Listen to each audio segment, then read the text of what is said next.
इस एपिसोड की शुरुआत में हम गुहेन को देखते हैं जो कि एल्डर की बातों को सुनकर बहुत ज्यादा गुस्सा हो रहा था। वहीं पर दूसरी तरफ उसके मास्टर भी सोचने लगते हैं आखिरकार 8th एल्डर गुबाई के सपोर्ट में क्यों चले गए। वहीं पे दूसरी तरफ हम एल्डर गुफेंग को भी देखते हैं जो सोचने लगता है कि एल्डर ने गुबाई का साथ क्यों दिया, जरूर इससे 8th एल्डर को बहुत ज्यादा फायदा हुआ होगा। गुबाई ने जरूर 8th एल्डर को ट्रेजर का लालच दिया होगा और ये सब कुछ सोचते हुए हम एल्डर फेंग को आगे बैठते हुए देखते हैं। एल्डर फेंग कहने लगते हैं कि एल्डर ने बिल्कुल ठीक कहा है, पास्ट में भी गुहेन ने ऐसे बहुत से कारनामे किए हैं जिनके कारण उसे नजरअंदाज नहीं किया जा सकता था। भले ही यहाँ गुबाई ने डिवाइन पूल को डिस्ट्रॉय कर दिया हो, लेकिन हम गुहेन की गलतियों को भी नजरअंदाज नहीं कर सकते हैं। गुहेन इन बातों को सुनकर बहुत गुस्सा करता है और कहता है कि एल्डर गुफेंग आप ऐसी बातें कैसे कर रहे हैं। तो एल्डर गुफेंग कहने लगते हैं कि इतना ही नहीं, बस एक डिवाइन पूल के डिस्टर्ब हो जाने से तुम रोते हुए यहाँ आ गए, तुम्हें तो शर्म आनी चाहिए। ऐसी हरकतों वाले इंसान को हम गु फैमिली का लीडर कैसे चूज कर सकते हैं। भले ही तुम दोनों गुबाई और गुहेन में से कोई एक ही लीडर बनेगा, लेकिन गुहेन की हरकतों को देखकर मुझे नहीं लगता है कि एक एल्डर ऐसा होना चाहिए। छोटी मोटी चीजों को लेकर ऐसे एल्डर के सामने आना, तुमने गुबाई के अलायंस को डिस्ट्रॉय कर दिया। इवन हमने भी देखा, फिर भी तुम बस डिवाइन पूल के डिस्ट्रॉय होने पर इतना नाटक कर रहे हो। उनकी ऐसी बातों को सुनकर दूसरे एल्डर सोचने लग जाते हैं कि जरूर गुबाई ने इन दोनों एल्डर्स को बहुत ज्यादा ट्रेजर का लालच दिया होगा, जिसकी वजह से ये लोग उसकी तरफ हो गए हैं। और अब उन सब की ऐसी बातों को सुनकर गु क्लैन का पैट्रियार्च कहने लग जाता है, अगर तुम सबकी डिस्कशन खत्म हो गई है तो मैं यहाँ डायरेक्टली अनाउंसमेंट कर रहा हूँ। वो गुबाई की तरफ देखते हुए कहने लगते हैं कि गुबाई ने डिवाइन पूल को डिस्ट्रॉय कर दिया है, लेकिन ये उसकी पहली गलती नहीं थी। ये सब की शुरुआत गुहेन ने किया था, इसीलिए गुबाई को भी पनिशमेंट नहीं मिलेगी। लेकिन उसने डिवाइन पूल को डिस्ट्रॉय कर दिया है,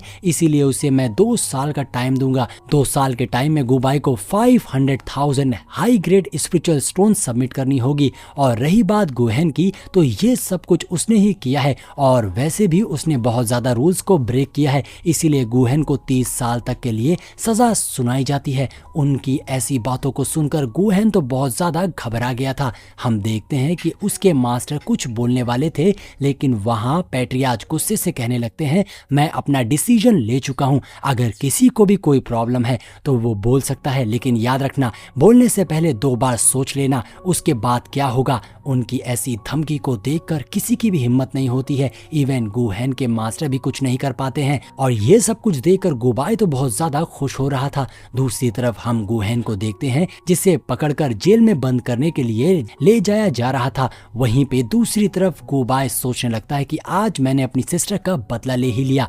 गुहेन से हमें ज्यादा खतरा नहीं था, लेकिन मुझे हमारे क्लैन के 3rd एल्डर से बचकर रहना होगा, सबसे ज्यादा प्रॉब्लम यही है। दूसरी तरफ हम लॉन्ग टियांगू को देखते हैं जो बहुत ज्यादा गुस्से में है। वो कहने लगता है कि क्या गुहेन को 30 साल के लिए बंद कर दिया जाएगा। मेरी सारी मेहनत बर्बाद हो गई, इतने सालों तक मैंने ये सब कुछ प्लान किया था, लेकिन गुहेन की सिचुएशन मेरे कंट्रोल से बाहर हो गई। और दूसरी ओर ये अलायंस बहुत ज्यादा तेजी से पावरफुल हो रहा है। मैं उस नियली को छोड़ने वाला नहीं हूँ, पता नहीं उसकी स्ट्रेंथ इतनी तेजी से कैसे बढ़ रही है। अब हम नियली को देखते हैं जो बाहर आते हुए कहने लगता है कि शाओयू तुम अंदर ही बैठकर प्रैक्टिस करो, मैं चलता हूँ। ये कहकर वो रिवर एंड माउंटेन मैप को लेते हुए बाहर गुबाई के पास आ जाता है, जहाँ पर नियली का दोस्त चू भी होता है। वो बहुत खुश हो गया था। चू कहने लगता है कि नियली इतने टाइम के बाद तुम वापस आ गए। वहीं पे नियली कहने लगता है तुम काफी ज्यादा बड़े और पावरफुल हो गए हो, जिसके रिप्लाई में वो कहने लगता है कि तुम भी बहुत ज्यादा बड़े और पावरफुल हो गए हो। वहीं नियली गुबाई से पूछता है क्या सब कुछ ठीक है, जिस पर गुबाई कहने लगता है कि गुहेंग को मैंने ठिकाने लगा दिया है। उसने हमारे क्लैन के सभी एल्डर्स को अपनी तरफ कर रखा था, तो मैंने भी उन सारे एल्डर्स को लालच देकर उसी के अगेंस्ट इस्तेमाल कर दिया, जिसकी वजह से उसे 30 साल की सजा हो गई। उसकी बातों को सुनकर नियली कहने लगता है ये सब कुछ वो डिजर्व करता था, अच्छा हुआ उसके साथ जो कुछ भी हुआ है। आगे गुबाई कहने लगता है नियली मैंने सुना है कि लॉन्ग टियांगू भी शैडो गॉड पैलेस गया था और वहां से उसे बहुत ज्यादा ट्रेजर मिले हैं, इवन जो कि 600 million high grade spiritual stone के बराबर हैं, जिनसे वो कल्टीवेट कर रहा है और हमें डर है कि वो हमारे लिए खतरा बन सकता है। उसकी बातों को सुनकर नियली सोचने लगता है ऐसा कैसे हो गया, क्योंकि जहां तक मुझे पता है शैडो गॉड पैलेस के अंदर सारे ट्रेजर तो मैंने ही ले लिए थे, उसे कुछ नहीं मिला। इवन अगर उसे ट्रेजर्स कहीं और से मिले भी होंगे तो शैडो गॉड पैलेस में तो डीमन लॉर्ड संग मिंग भी था जो सारे ट्रेजर्स को ले रहा था, तो आखिर लोंग टियांगू के पास 600 million high grade spiritual stones के बराबर के ट्रेजर्स कैसे आ गए?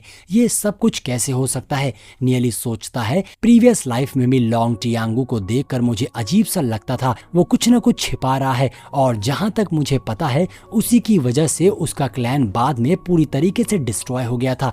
ऐसा भी हो सकता है कि लोंग टियांगू डीमंस के साथ मिल गया होगा, जिसकी वजह से संगमिंग ने उसे जाने दिया। उसने कुछ न कुछ तो किया होगा जिसकी वजह से उसके पास 600 million high grade spiritual stones के बराबर के ट्रेजर्स आ गए होंगे।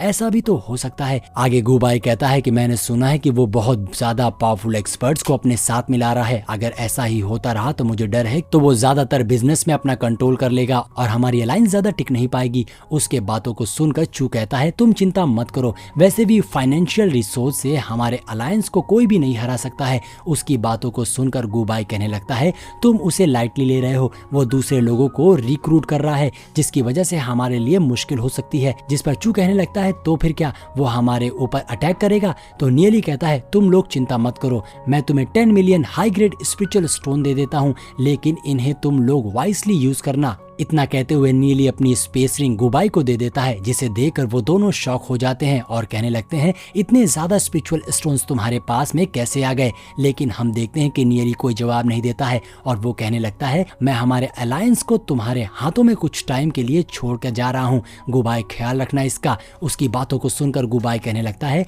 तुम चिंता मत करो, अलायंस को कुछ नहीं होगा। जिसके बाद नीली गुबाई और चू को लेकर एक सीक्रेट लोकेशन पर जाता है। ये जगह एकदम हेवनली है, जहाँ पर स्पिरिचुअल एनर्जी काफी ज्यादा है, वहाँ पर डिवाइन पूल्स भी हैं। सब लोग इस जगह को देखकर शॉक रह जाते हैं क्योंकि बाहर के मुकाबले अंदर स्पिरिचुअल एनर्जी बहुत ज्यादा कंसंट्रेटेड है। नीली बताता है कि इस जगह से वो लोग हजारों हाई ग्रेड स्पिरिचुअल स्टोन्स को बना सकते हैं क्योंकि यहाँ की एनर्जी इतनी ज्यादा है कि कोई रोक नहीं सकता है। गुबाई और चू बहुत ज्यादा खुश हो गए थे। फिर गुबाई सजेशन देता है कि हेवनली सोल रेस के कुछ मास्टर्स को रिक्रूट किया जाए क्योंकि उनका ब्लड लाइन बहुत ज्यादा पावरफुल माना जाता है, लेकिन सुआन यू डीमन लॉर्ड ने उन्हें सरप्रेस कर रखा है। नियली इस आइडिया से सहमत होता है, लेकिन चू को डाउट था कि इतने स्पिरिचुअल स्टोन्स का खर्चा कैसे होगा। गुबाई समझ जाता है कि उनका ब्लड लाइन इतना पावरफुल है कि वो एटलीस्ट ड्रैगन डाउन रियल्म तक होंगे, इसीलिए ये इन्वेस्टमेंट वर्थ इट होगा।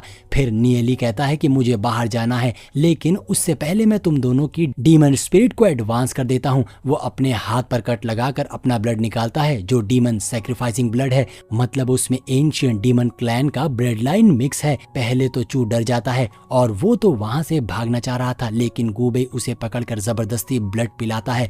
दोनों की बॉडी से पावरफुल एनर्जी निकलने लगती है।